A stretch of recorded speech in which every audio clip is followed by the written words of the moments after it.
Hello there, and welcome back to data analysis in Excel. Um, Last class we looked at an introduction to conditional statistics.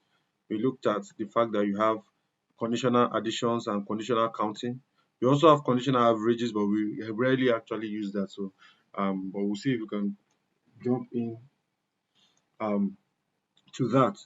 In this class, we're going to look at examples of where sum if and count if cannot work, where we have to use sum ifs and count ifs, right? And we are going to, the first one is a simple example. We're just going to create a total revenue by product.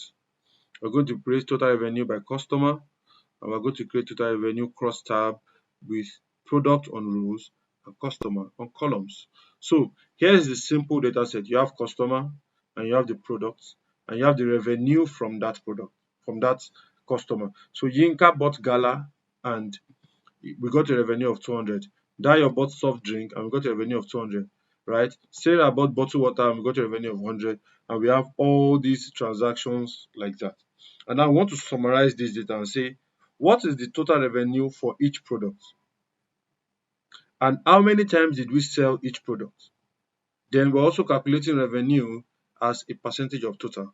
Once I do this once, you will see that to create this other one and two will probably be very easy. So in this case, the first we're going to use this space here for our analysis, right? Just so we're close to the data and we're working with the data closely. Okay, so we want to create the first task is to create a total revenue by product report. So I need a unique list of the products, right? And then I want to calculate the total revenue, just call it revenue of the product. And then I want to calculate the frequency of the product, which is I'm going to have to count how many times that product occurred here, right? And then we're also going to calculate revenue as a percentage of total, which is for each product, what's the revenue value as a percentage of total revenue. And of course, we know that we have a check in the sense that my total revenue must be equal to the sum of all these numbers, which is 3250. Whatever I get as my total revenue here must be that same value.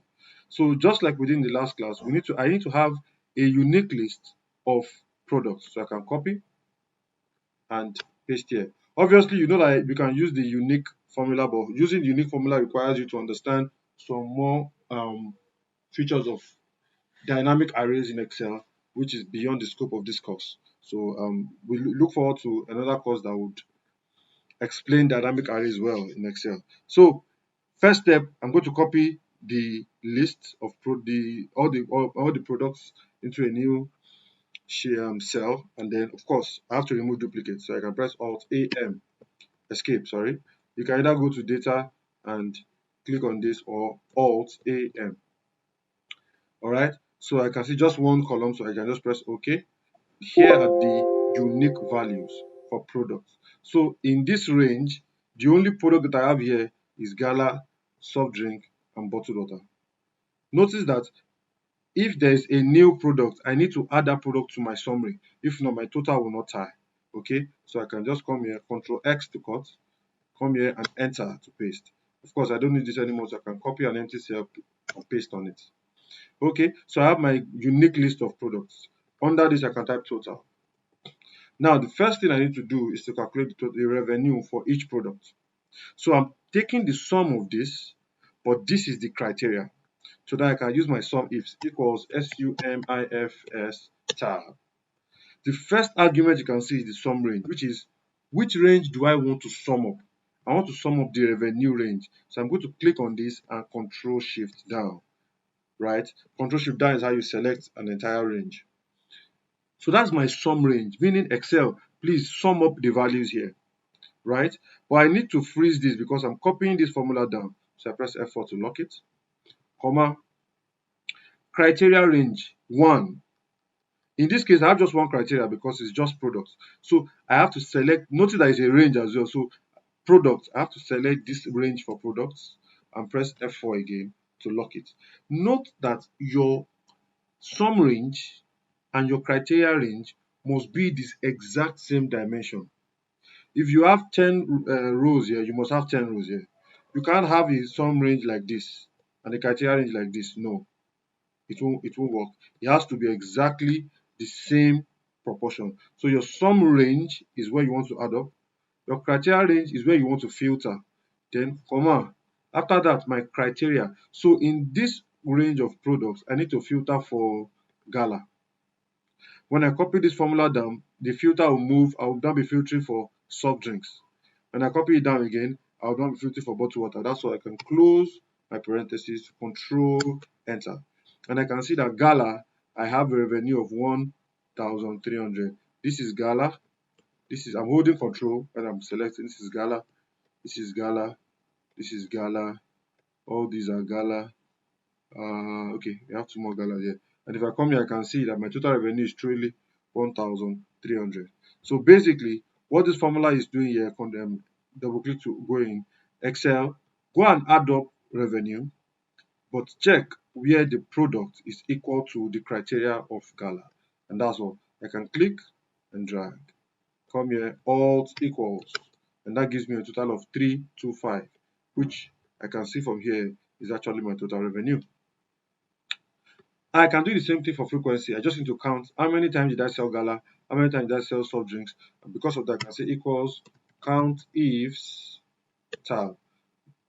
My criteria range is this. I'm going to select this, Control Shift down to select the entire thing. F4 to lock it because I'm copying down, comma, criteria 1 is this. So I'm asking Excel, in this range, how many times does gala sausage occur? Once I close this, Control Enter, I can see that it occurs 9 times. I can click and drag down, and I can see that soft drink, we sold soft drink 7 times, we sold bottled water 6 times. I can come here, I can either alt equals, or I can click and drag. So I can see that I have a total of 22 transactions. 9 of them were gala, 7 were soft drink, 6 were bottled water. And if I select this range, I can see that I have 22 rows in this range. Finally, to calculate revenue as a percentage of the total, of course, I can take the revenue value and divide it by the total. Remember again, I'm copying this cell down, so I need to freeze this guy here. So I press F4 to lock it, Control and Enter. This is not a percentage. I want it to be in percentage, so I can either go to Home and click on this, or I can Control 1 and click on percentage. But the fastest way for me is to use Control Shift 5. I can click and drag down, and I can see here that my most popular product basically is gala, followed by soft drink, then followed by bottled water. Okay, so of course I need to format my totals, select the total, Control B to make it bold. Go to now. Another thing I should quickly note is that you can see I have some things here in my quick access toolbar.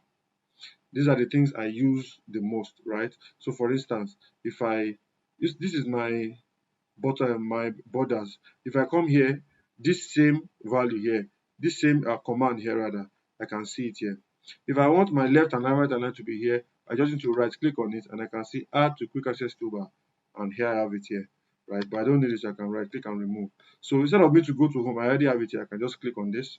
I want top and tick bottom, and just like that, I'll be able to create a very nice looking report that shows the product, the revenue for each product, and the frequency of times that the product was sold. Now, this is just a simple data of just 22 lines. You could easily have a data of close to 100,000 lines.